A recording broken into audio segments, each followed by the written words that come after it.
কি চিন্তা করছেন? চিন্তার কোনো কারণ নেই। আজ থেকে আপনার চিন্তা শেষ। আপনি শিক্ষিত না শিক্ষিত? তো আপনি যদি শিক্ষা লাভ করে থাকেন তাহলে এই প্ল্যাটফর্মে জয়েন হয়ে যান। এই প্ল্যাটফর্মে কত বেকার ছেলেরা তারা এখান থেকে উপার্জন করছে। আপনিও চাইলে উপার্জন করতে পারেন। তো যদি বলেন কীভাবে, আমি আপনাকে বলি যে আপনি ভালো ভালো ভিডিও আপলোড করুন, অরিজিনাল কন্টেন্ট দিন।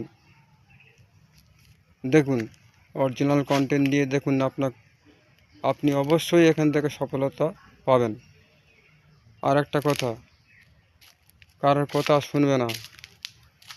আপনার যেটা ব্রেনে আছে সেটা আপনি করবেন। আর ফেসবুকের ইউটিউবের নিয়ম মেনে আপনি কাজ করবেন, তাহলে আপনি সফলতা অর্জন করতে পারবেন। Thank you.